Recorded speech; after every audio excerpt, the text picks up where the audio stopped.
I'm here for the MLB Winter Meetings this year in San Diego. And as I was preparing for these meetings, the question that was asked to me over and over again is, what exactly goes on at the Winter Meetings? This is a good question. We're going to talk to the important people, and we're going to find out. How long have you been coming to these meetings, and how have they changed since your first one?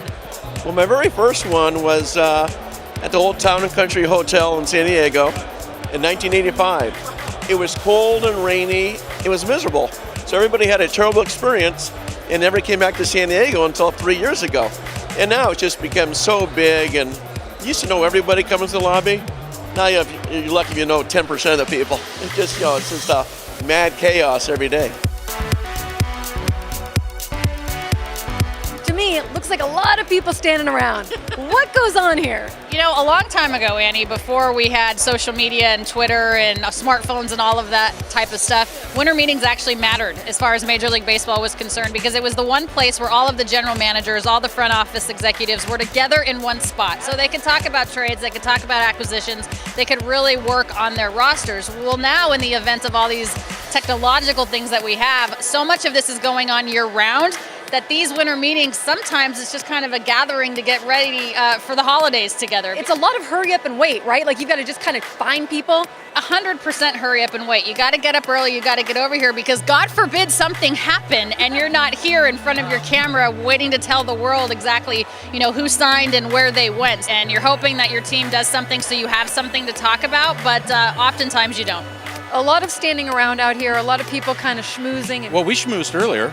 Right? When I got here, we schmoozed. A ton of schmoozing. Yeah, we schmoozed, and now we're working. It's a lot of schmoozing and working. It's it's a lot of schmoozing and a little working, I think, for some people. But it's like the winter meetings. Really, it's a matter of convenience. You kind of have everybody in the industry under one roof, and the way the hotel's laid out here, you really only have this one long corridor here where everybody basically is, or people are up in their rooms.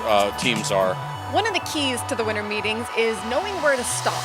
Now, bars are important, restaurants are important, but so is the elevator bank. This is where the GMs get off the elevator, the managers get off the elevator, people are going up and down, hiding from media, trying to get to their rooms and to meetings. So this is actually a very good spot.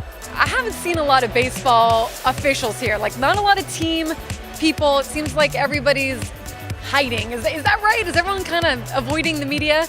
I wouldn't say we're avoiding the media. I think that there's a lot of things to get done, and throughout the day there's different meetings that we'll have with the group, internally with the organization, some other ones, MLB wise, and then when we get a break, sometimes we try to sneak away and hide a little bit maybe. So I can't blame you for that. Now behind me is one of the most important places of the winter meetings, and it is called the bar. A lot of times, used to have all the general managers downstairs in the bar late at night. Now what you'll have, a few. Like last night, a bunch of Yankee people were there, Aaron Boone was there. It's 2:30 in the morning. George Brett, the Hall of Famer. So everybody's talking baseball. But a lot of the stuff, that's the best time, is from like midnight to 2:30 in the morning.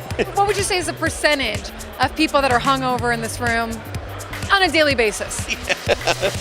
Well, the late ones are usually the same people every night. When Kevin Towers was the general manager of the Padres, and he would have his suite open at night, and we'd be up there till 5 in the morning. All right, so this place just went into a frenzy a few minutes ago. Everybody walking around saying Strasburg, Strasburg, Strasburg.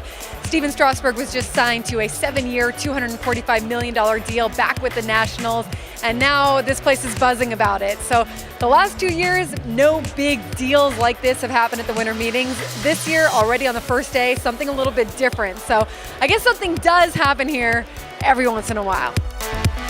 A big component of the winter meetings is finding a job.